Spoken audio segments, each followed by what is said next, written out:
The Countryside Podcasts with Chris Skinner.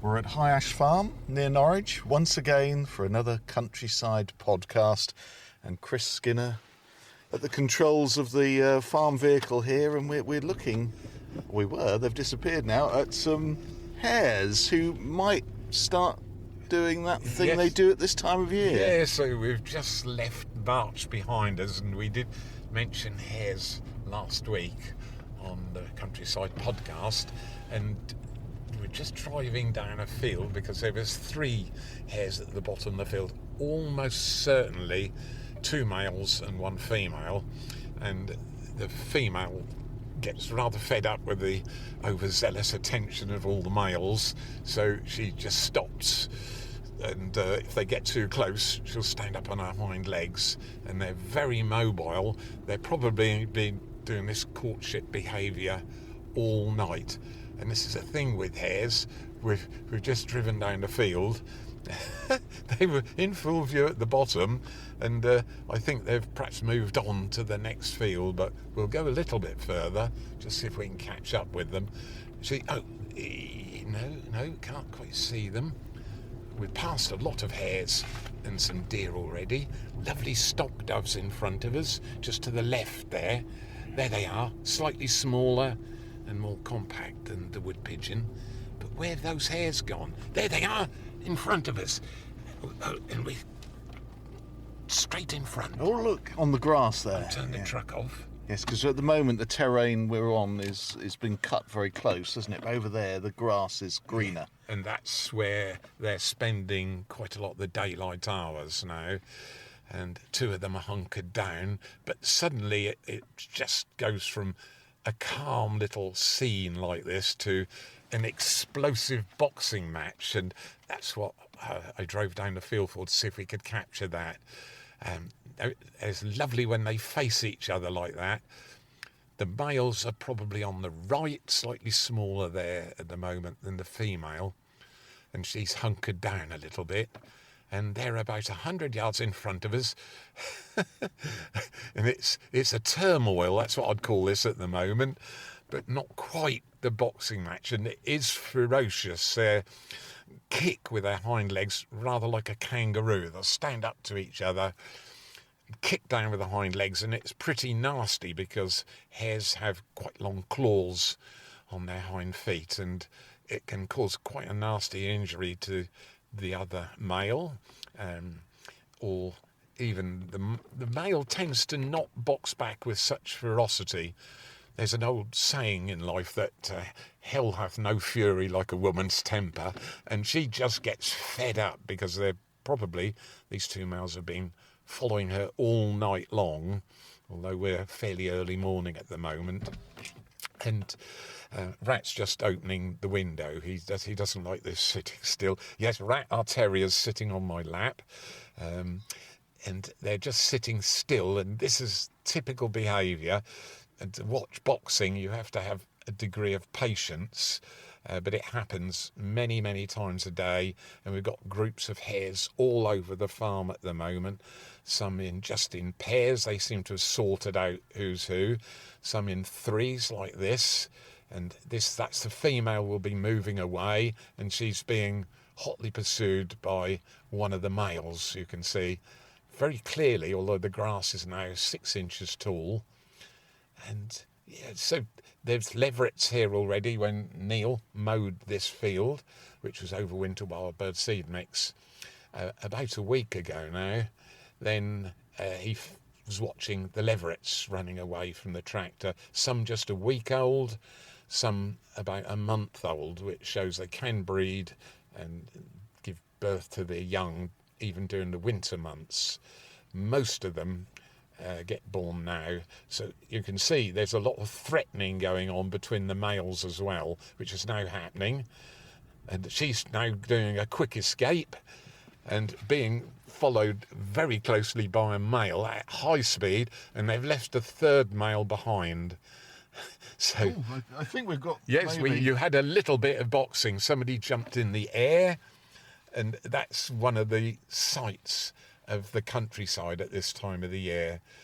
It wasn't full-blown standing on hind legs with fur flying. No, it's just over a rise in the ground as well. Exactly. Frustrating. This is the trouble with Hyash Farm. It's not level from one bump to the other. It's just how the glaciers left it. But nevertheless, it's easy to forget that hares are a declining species. And I have everything here that they need. Good habitat for breeding in, lots of food all the year round, freedom from disturbance really from either the farm, and certainly no shooting of them. And it's one of those species which causes me consternation, I suppose, because for some of the year they have an open season and it is still legal to shoot them, although it's a declining species. It's partly modern agriculture, partly loss of habitat. There's a whole variety of causes why the numbers have declined. But during the breeding season, which we have now, you can still shoot them. And the only thing you can't do is offer them for sale. So, and the lonesome male right at the back of the queue there, who lost sight of the happy couple, is just trying to trace them by following a scent. So they have acute sense of hearing, very acute, because their ears are close to 100 millimetres long, which is quite amazing. That's 4 inches. And also a good sense of smell. There's a difference as well between hares and rabbits in that both hares and rabbits have a split lip, and in the case of the rabbit, just under the teeth is a membrane covering up the front teeth. With hares, they have a split lip, but there's no membrane there, and it's a really unfortunate condition which occurs in humans sometimes. We call it, actually named after hares, called a hare lip, and it is repairable with modern operation and plastic surgery almost invisibly. The second male's just gone straight past them, I think. Yes. Yeah. So eyesight, maybe not the best then? No, eyesight is really unusual, Matthew.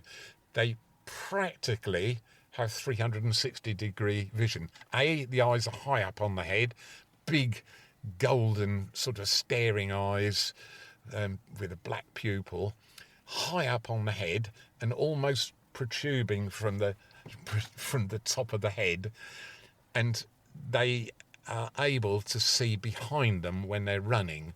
So if something like a fox, or centuries ago a wolf or something, was chasing them, they can see behind and they can dodge as well. It's sort of called jinxing. Also in some of the game birds that we have, they jinx as well, quickly moving from side to side to put the predator off. And generally, this is why high ash is ideal for them, they love running up the hills to escape, because they have these huge long back legs which are really powerful, and that powers them up the hill, and anybody left behind does get left behind, which is the whole idea. Now, there's a small problem with hares which might give them this sort of mad hare reputation, which is what they have. There's about a 10-degree... Well, there's the other male. That's the male looking for that couple. He's not found them. So the menage a trois is broken up. It has, yes. He's coming back to his original spot. All by himself. You can see they're quite sizable animals. Tawny, golden coat, black tips to the ears. And he's hunkering down now. And that's perhaps now, sadly for him, where he's going to spend the rest of the day. Spurned. Yes, no, just left behind in the race. I'll just finish trying to capture this sort of crazy bit the hares have that I found out about when I was 10 years old. Everything here at the farm was shot and ate. So there were traditional hare shoots at this time of the year. And I mean, it's very different now. It's part of the Norfolk motto is do different. There's no shooting at the farm. But on some of the small fields, there could be quite large populations, 12, 15 hares. And my father always reckoned it's 1 hare equals 6 sheep. Sorry, it's the other way round. 6 hares equals 1 sheep is about what they eat. So when you have a number of them, and remember this is the end of the war years when home food production was absolutely crucial in the UK, they were having a hare shoot, and I was sent into one of the gateways of the field as a block to send the hares back towards the guns. And I had to weigh my arms and clap my hands to divert the hares, and I could see a couple running straight towards me, and right at the last minute one dodged round me through the gateway right past me. I was quite shocked and amazed while I was doing this crazy dance to try and scare them. The guns were coming towards me, and the second hare ran into me with quite a force, and to this day I have never forgotten it, only to learn much later of this blind spot. So the hare was probably looking behind itself, which hares can do. But straight ahead is a blind spot. It's exactly blind spot, because when you look at how the eyes are set on the head, they're set high up and protruding a little bit. Heron just come off the lake in front of us. Majestic sight with the wings. Look at that, yes, just flying across. They're quite large birds. They are certainly. Very broad wings. Oh. Look at that, perfect.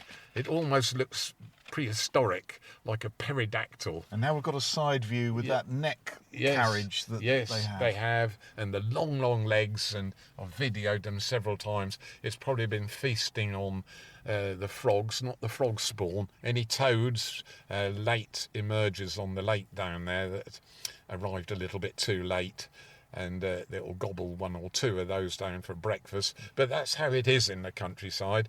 You have perhaps a favourite animal, and I suppose one of mine is the harvest mouse, and yet I've got barn owls here, which I also celebrate, and of course one eats the other, and you just sometimes, but I've learnt to not interfere. I've learnt to stand back and let nature do what nature does. It's the balance you talk about. Exactly that, and one sort of species helps control the other, so there's no predator control there. So my foxes and badgers, my carrion crows are as welcome as the robins, nightingales, song thrushes, and it's all a tapestry of what the countryside is, how it's made up, and that's the crucial thing.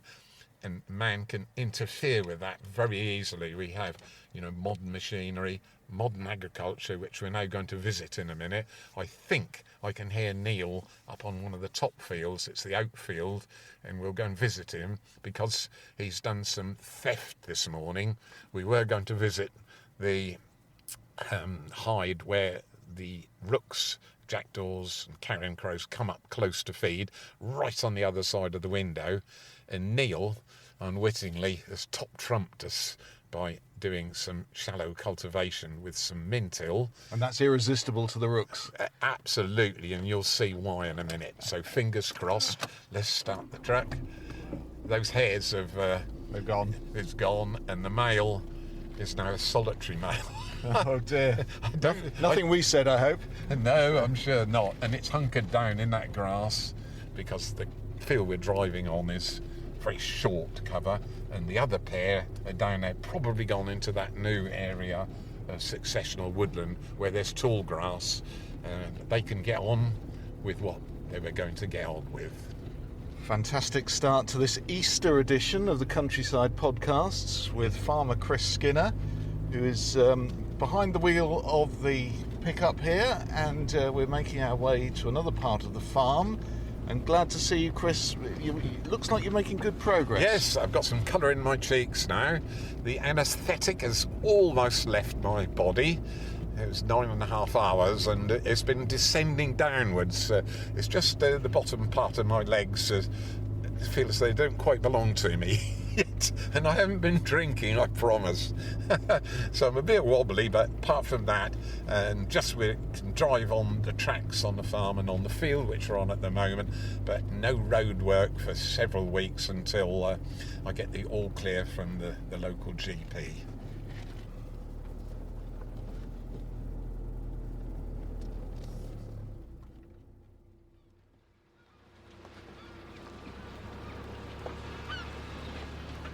Chris, the sky is full of birds. Matthew, we've arrived at the oat field, and we're just getting as close as we can to one of the modern farm machines, which has changed everything, because every inch of the farm used to be ploughed, and now it's changed. So Neil is doing like just on 5 metres at look at the speedo. We're doing 10 miles an hour, which is about 13 kilometres an hour. So talk us through what's being towed here. Okay, so this is a min-till machine, and it weighs around about 5 tonnes, and what's doing the tilling is a series of discs which are angled towards the direction of travel in the soil. And so as the discs cut in, we'll just turn round out of Neil's way. We've reached the end of the field.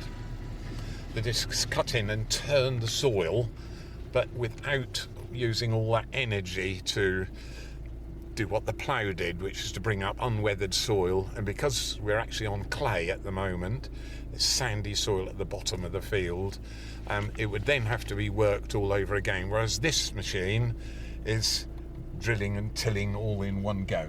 So lovely fruity smell as well on this field. There is, because yesterday there were 300 tonnes of muck at the top of the field, and Neil's the hero here at the moment, and incredibly he spread that all himself with a giant muck spreader, and the spreader came off yesterday, and we're sitting next to 270 horsepower, and it looks effortless. So there's about 50 to 60 discs there, all on very powerful leaf springs, and the end discs are not curved like the rest of them, so it doesn't turn the soil all to one side. And then at the back of the machine, it's the kind of depth gauge, is a double cage, which is crushing any clods down, and it's going so quick it just is whirring, and that's close on. Yep, we're just doing exactly 10 miles an hour. So that array is really designed and has been developed over the years for maximum efficiency. Yes, and the other thing is we're not really hurting the worm population. We're keeping the organic matter near the surface of the soil, so the worms can carry on incorporating all this farmyard manure into the soil. And we're just going behind him now, and then we'll turn around and come back up, so the tractor will then be on your side. And the whole idea is he's doing what about 3 or 4 ploughs would do in terms of width. Say there'd be 14 or 15 furrows there to cover that width, and of course you need like 500 to 600 horsepower, and you can see suddenly feels the soil change, and what's coming out to the back of the min-till machine. This is much lighter soil. Deer just running across in front of the tractor, and the first rook. They're just beginning to trust us, and another deer running across in front. But the rooks now are very numerous here, aren't they? Yes. So the whole field, once you look over, it's very tempting to look immediately behind the machine, where we are, at the rooks, which are following the tractor down the field, because they're bringing up soil invertebrates. There'll be leather jackets, there'll be wireworm. The whole soil here is alive. You can pick it up, run it through your fingers, and you won't have a dirty hand. It's like peat almost. You can see the organic matter is hugely important to keeping the soil in good condition, and that's one of the other changes that farmers are realising. And the good thing is that tractor has got very, very large wheels on. Each of the rear wheels are plus 600 millimetres wide, which is over 2 feet, and the front ones as well. And there we are, he's turning round, so we'll be able to follow him very closely. You can almost hear the machine jattering away now. Now we're going up the hill. You can see the ground is thick with rooks and jackdaws. Yes, there'll be rooks, jackdaws and the odd carrion crow there. In other words, 3 of Britain's lowland crows, which causes a lot of confusion for people. The rooks are easy to identify, and they've got this big white patch at the base of their bills and the glossy plumage. They're nesting nearby. We've got 3 rookeries on the farm. And so they're getting out of the way because we're a little bit of an oddity. Neil's been by himself, and they're almost landing behind his machine, the min-till machine. And so they're being a little bit suspicious, but after about 10 more minutes they regain their trust that they're not going to be shot at or anything, because they're still classed as quite an agricultural pest, although they've got a wide diet. Rooks, crows and jackdaws have a very different diet betwixt them all, and very different habits. Jackdaws nest in holes, rooks nest in colonies of up to 1,000 nests. The ones at High Ashare, we've got one at 150 nests, one at 25 nests, and a new one at 3 nests. So they're kind of gregarious, I suppose you'd call them. And carrion crows are really quite different. Southern half of the UK, they're purely black. In the northern half of the UK, they have some white on their shoulders, and the breasts are almost white feathers as well, and they're called hoodies. So all the same species, but different. Look behind the tractor. Oh, look, a red kite. Well done. You've taught me how to identify them through the tail. Yes, and that's looking for small prey as well. In he comes. Look. Yeah, right close to us. Oh, what a sight. Matthew, yeah, this is I'll call it a farm zoo if I'm not careful. We have everything, and everything kind of feels safe and secure, and that's the difference, that the change in the farming. Everybody's become much more aware of wildlife, of biodiversity, and of course, if you want biodiversity, you have to provide different habitats. So we've got agricultural, we've got woodland, we've got some water features here as well. I haven't got, obviously, seaside, and we're not in Broadland, and it's not Breckland, where you'll have different set of wildlife, completely different, but all complementary. You're only a few miles from the Broads here, yes, aren't you? and we're a few miles from the urban landscape, which is yet another one where garden habitats. Buzzard? Buzzard there, right at the top here, and they'll all be watching Neil. So, and they can, from 50, 60 yards away, so can the kestrels do this. So this is like a scaled up version of when you're digging your garden at home. Yes, and you have and a the robin. Robins turn up, or Yes. one robin turns up, because they don't like each other, do they, particularly? No, that's right. But here, Neil, this is why we didn't visit the hide this morning, because it's quite simply Neil has stolen them all, what we would be watching close up. But this is him. There you are. Rooks just landed behind the cultivator. Glossy feathers and that sort of prehistoric looking beak. Yes, so that's the other difference between the 3 species. The rook's bill is about 50 millimetres long, that's 2 inches. Carrion crow similar, but there's bristles around the base of the carrion crow's beak, and it's slightly hooked as well, a bit like a Roman nose on the top. Look at that. We've eased back now, and all the birds are Right now in front of us, between us and the min-till. They're all landing straight as soon as the min-till goes past. Yes, I suppose that's where the freshest worms are. Now, this is precious food source for them, because remember, these are almost certainly all male rooks, because the females have been laying for 2 weeks now. They're all incubating. And so the male's job is to fodder the female, and in a week or two's time, all the youngsters in the nest as well, till they're about 10 days old. Then the female rook can leave the nest. Before I forget, mustn't mention the jackdaws, about 13 inches from beak to tip of tail, and a short, stubby beak as well. And they all exist together because they kind of exploit the habitat in slightly different ways, whereas the rooks are vegetarian here, but they're eating these soil invertebrates. If there is a worm or two turned up, or it's been chopped in half, they're certainly not going to say no to that. Then they're taking this food back, and if we were close enough for them, which we would have been at the hide, it's a bit like me with a double chin. It kind of swells up at the base. They don't swallow it, but it forms a bolus, and then they regurgitate that for the female rook. The male carrion crow will do the same, but his will almost certainly be meat, like road casualties, any dead animals out on the farm as well. But we've also got gulls coming in now. Yeah. Lesser black-backed gulls, herring gulls, and the whole lot, because Neil's now turned round. And in front of us, we just have an amazing sight.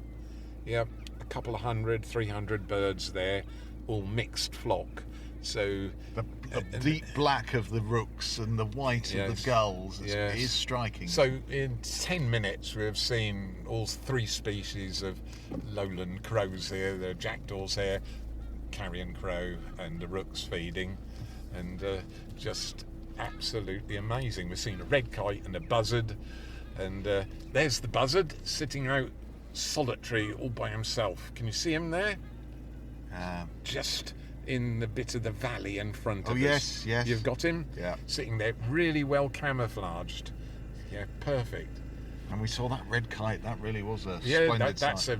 for many people, a red kite close up like that is what you call a red letter day if you're a bird watcher. But you can perhaps hear my voice. Just a week or so ago I was on my back in the hospital, and this has uplifted me. It's it's brought me back to life, kind of thing. Medicine used to be called tonic. Yes. And this is a tonic for you. It is. It's the way I'm farming. This will be overwinter wild bird seed mix again. So this is a primary cultivation, and we hope we get a nice rain on it so the soil doesn't dry out too much. And then what we're after is making what this machine is doing, called a false seed bed. So we don't spray the crop later on. The second pass of this machine, which will incorporate the seed as well, will kill any germinating weeds that we don't want. But the mix is incredibly wide. It's wheat, barley, triticale, mustard, fodder radish, linseed. A plant, interesting one, is a crucifer called camelina, or gold of pleasure, and together with lots of other small seeds. And then you do still have the later germinating weeds from the weed seed bank, which is native to this field, and one of those is a special. It's called fat hen, and that's a magnet for many of the bird species. There we are. And there's your red kite, just on our right. Yeah. There he is. Wow, look at that. You can see the markings under the wings. There you are. Right. I don't think I can top trump this. Right, we'll go and do something perhaps slightly crazier and slightly more unusual, and then we'll answer some questions. But that's perfect. It's just showing off. You can see why they're called kites. It really looks as though there's a child underneath that with a long piece of string, and it's darting about exactly as a kite would.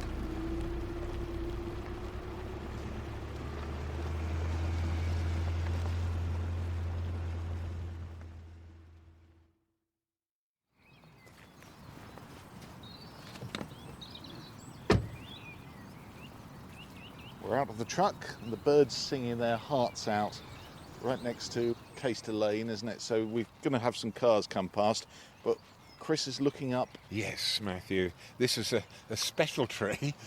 I planted this avenue about 15 small leaf lime trees, followed by 20 Lombardy poplars. So it goes all the way up on the south side of Caister Lane, which heads up to the village of Caister, and our car just coming past, and he'll have to slow up. It's also called Wing Mirror Alley, this Yes, bit of plastic and glass up and down this road. Yes, because it is quite narrow. And the cars are so wide now, aren't they? Yeah, exactly that. Now, this is really close to the home of Laura Cuffin, our photographer, who does miracles. And I asked her whilst I was in hospital, keep your eye out for anything interesting that you see. And her house is only 100 yards away from us. And one step off Caister Lane, the very first tree that she came to on Hyash Farm, it was sunny and it was quite mild, and the whole sunny side of this trunk looked incredibly odd. It was covered in beetles, and she did a double take because they didn't quite look like ladybirds. So I just saw one down here. So were they the same colour as the ladybirds? Yes, they were. Let me just see if I can see it, because they're quite large. They're about the size of your little fingernail, and they're rather unusual. I've got one. Have you? There we are. Two. There we are. I still can't quite see. Oh yes, there they are. Well done. Look at that. In amongst the leaf litter Yes, from and last that's year. exactly where they've been spending the winter, and they have this urge, because they're a Mediterranean species, not really recorded much in the UK at all at the moment, but they've been a small colony just off the coast of Devon, near Torquay. There's a kind of rocky islet there, and they've been there for a few years, but that's unusual. Now, last year, there was one or two reported from Suffolk. I think there was one in Norfolk and a few in Essex as well. And they're called firebugs. And they're really extraordinary. And fortunately for us, and for everybody who listens to the Countryside podcast, Laura, of course, always comes armed with her camera with a macro lens on it. And she went click, click, click, click, click, all the way up the trunk and managed to capture these firebugs.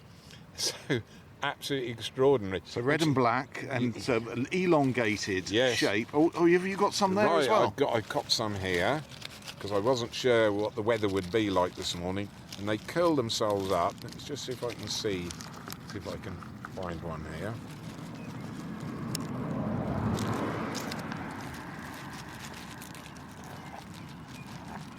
Chris has brought a bag with him of some of these old dead leaves. And this is where they spend the day. I just grabbed a handful yesterday. Ah. There we are. Ah, yes. And I told you, they have this urge for mating. Two of them are tail to tail. The male, in this case, is slightly smaller than the female. They're very difficult. 2 dots on the back. Yes. And a triangle. Yes, really geometric. Looks like a face, doesn't it? From like Well done. like an Aztec carving. Exactly that. Well done. They also have a nickname. They're called sort of clown bugs. So because of it's the kind of face that a clown would paint on his face. It's brightest orange with black triangles on. Of course, Laura's used her macro lens, so you'll be able to get a really close view. And you can see it's just crawling up my thumb. Another one's just coming out from in here. And the other morning I came down, and there I stood with my mouth wide open, not to swallow these beautiful creatures, but there we are. And 75 years of being on the farm, you've never seen these before? No. So it's a first almost for Norfolk, and certainly a first for me. And now the question is, what are they doing here? Well, we've had a series of mild winters. Perhaps nobody's really seen them before, although they might have been dotted about the countryside. And they just spend every sort of moment of the day mating at the moment. It's just a frenzy of it, and I think those two have dropped down on the here's another one. There'll be dozens under Oh, here. absolutely. The whole leaf litter. I just grabbed a handful of the leaves. They spend the day curled up in the dried leaves. And what they're doing is eating the seeds in the daylight hours, but they're particularly close to the trunk. When I came down this morning before you arrived, I checked in here. Oh, here are 2 more, look. Just about to climb the tree. Well done. Climb the tree in a mating position. So the male is probably pulling the female up the tree. Now, those wing cases are rather like that. This is why they're called bugs, because if you think of a ladybird, those bright red cases on the ladybird, they can raise the wing cases, and then the wings, the more delicate wings, are underneath. And this is the case here as well, that those wing cases can be raised, so they can fly about, but what we've thought, there's very little information on them because they're non-native UK species, is that they've survived the last few winters and sort of done really well. So there we are. That's pretty much a first for you. So I said it's kind of exciting and crazy, and the more you sit here a while, if the sun comes out, they suddenly start coming up the trunk and doing what that couple's doing over there, and it must be spring, mustn't it? We're seeing the hares. Everything's kind of got the urge to mate, and none less so than these particular creatures here. So just extraordinary. Well done for spotting those. You're on the sunny, or what would be the sunny side. So anyway, it's absolutely packed with them. Laura reckoned there was 50 to 60 on the trunk itself, and more were still coming up. So if we did have a bit of sunshine this morning, it's grey, it's not particularly cold, but the sun really brings them out. Yes, exactly, and I think they'll be feeding on the buds. So special tree for them. Down south there in mallow trees and places like that. Here in the UK, they're on the small leaf lime in this portion of the UK. So there we are. A real first. Firebugs. First for me, firebug. They've got a long Latin name. From the warmer climes of southern Europe up to Devon via various counties and now in Norfolk. Yes, and if you chose to look at Hayash Farm Facebook, you'll see some of the wonderful Laura Cuffin's work there in perfect detail.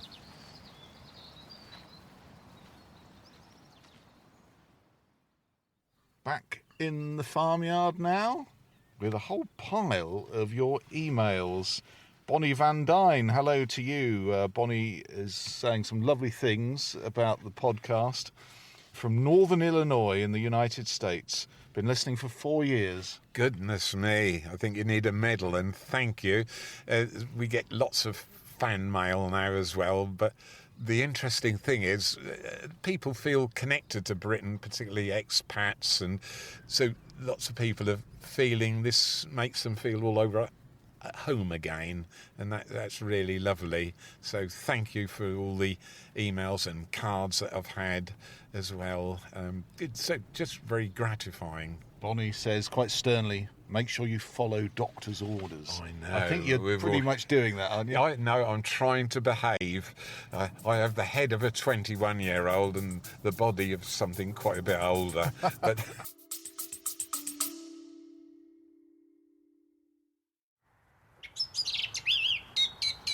one of the most delightful and evocative sounds of the English countryside, Chris, the song thrush. yes, it's one of the success stories here at the farm.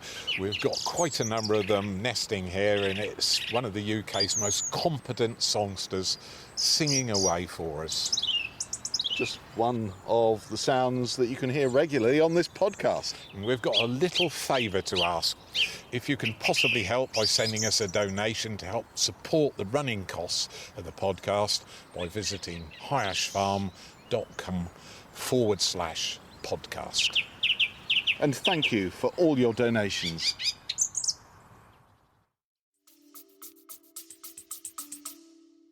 Tim Harbour, hello to you. Tim lives not far from here. You mentioned owl box and nesting owls on a previous podcast. Then on the southern bypass of Norwich, under the electric pylons and cables on the south side carriageway, I think I saw a dead barn owl. Relatively recent, I think. I have my own nesting owls with camera and 2 eggs. Yes, this is rather unfortunate. This time of the year, owls succumb really to fast-moving vehicles.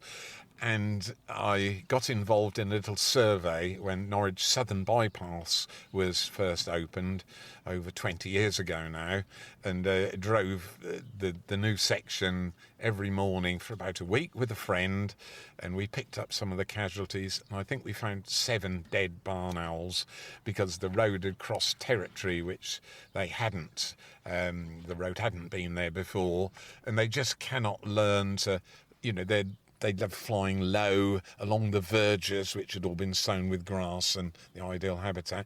So it's hugely saddening to see such beautiful birds like that just becoming sort of car fodder, if you like. Look at these photos sent in by Jane in Thirsk in North Yorkshire of some very tame blackbirds. There's a blackbird, looks like in someone's porch with a pair of shoes behind them there. And Jane says, my blackbirds are on my patio as I write and will get very tame as spring comes on.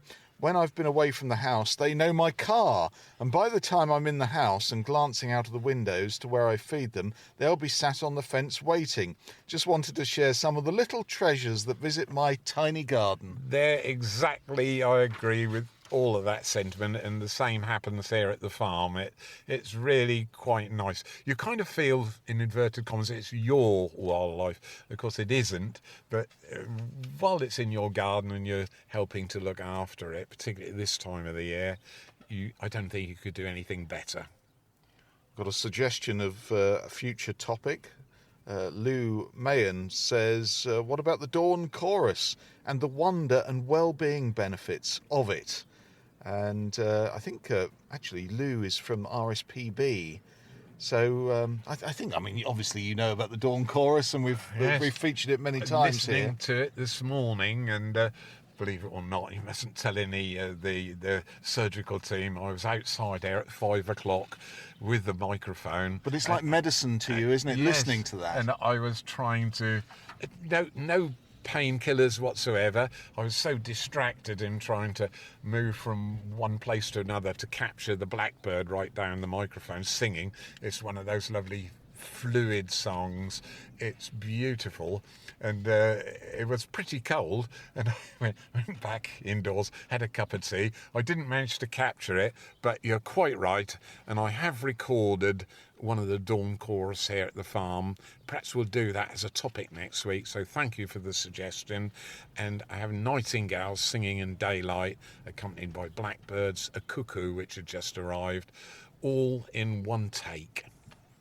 Now here's an email from somewhere in the world that I'm sure that you would want to visit. The Pacific coast of Canada on the west there, where there are some amazing unspoilt wildernesses and wildlife and bears and salmon. A bit like your garden. Yes. That's right. Natasha, who lives there in Canada,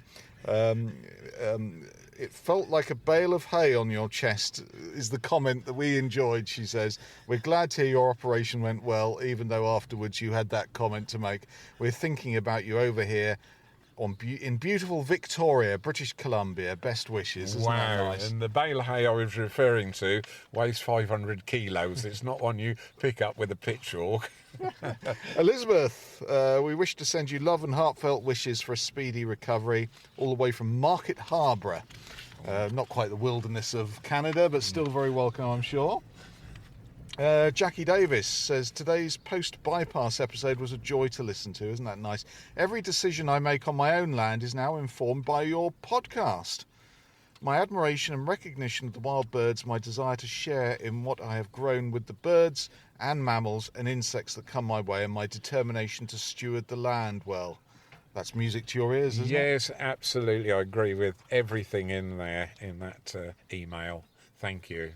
And Richard I don't know where Richard is actually, but Richard Turkington wishes you a speedy recovery as well. My wife and I bought 3 acres of land last year, and after the farmer sprayed off the Macranthus growing there, we've planted 1,500 trees over the winter and are looking forward to seeing what the future brings. That's what I love to hear. The stewards of the countryside are no longer just farmers. If you have even a small garden, a little water feature, something like that, every little portion helps halt and reverse the decline. We're one of the most declined nature countries in Europe now.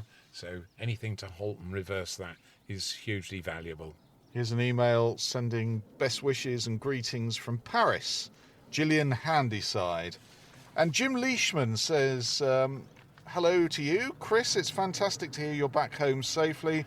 I'm delighted with the news, and I'm sure you must have had a chuckle when you were recognised in the operating theatre. Yes, you were telling us about that last year. Way back when, a close family member had a successful triple bypass at Papworth, and he came away with a couple of souvenirs, one of which was a tie with the logo of the Papworth Zipper Club. Yes, now the surgery is really neat and you hardly know it's been done. Absolutely brilliant. And he's suggesting now it'll be very soon that we're under the troll bridge to look at the butterflies. Yes, I send you under there at the moment, yes. Chris in Yorkshire, barn owl nest boxes. You mentioned that in the past all farms had holes in the barns to encourage barn owls to nest and catch their rats and mice. If farmers put up nest boxes on the outside of their barns today, surely this would help the barn owls and also help control the rats and mice. Yes, certainly, that's a really good idea. We have to exclude birds from farm buildings that contain stored food like wheat and barley. You're not allowed to have them there. Things like fluorescent lights have to have special covers on so you don't end up having glass in your cereal sample. And so there's all sorts of health and safety measures which obviously have to be there. It's crucial. And finally, wonderful photograph sent in by Elsie, who lives in Norfolk at Ickborough. With springtime in mind, I've attached a couple of photos of a gold crest. It's taken from my bedroom window. Look how his head matches the yellow of the shrub. Anyhow, to start, I thought it was just gathering insects, then realised he was infatuated with his reflection, like those robins. So for his sake, I keep the curtains closed. Yes, I do the same thing when I look in a mirror, you know, puff my chest out, and it's a beautiful picture of a goldcrest, quite well camouflaged against, I thought it was Mahonia, but it's right there in the middle of the picture. Yes, there it is, and the little yellow crest. Britain's equal smallest bird with the firecrest. Tiny, and they do get infatuated on windowsills, but I'm not sure that the bird isn't still there, though you have the curtains shut. They've caught me out like that before. Thank you, everybody, for making it possible for us to do yet another podcast. It's a huge delight for me. Matthew's got a smile on his face, and Rat's looking very content with this arrangement. He's still sitting on my lap. And we'll be back in a week's time. So till then, happy Easter, everyone. And have you managed to garner any Easter eggs? No, there's a few that the chickens are laid just inside, but they're definitely chocolate's not involved.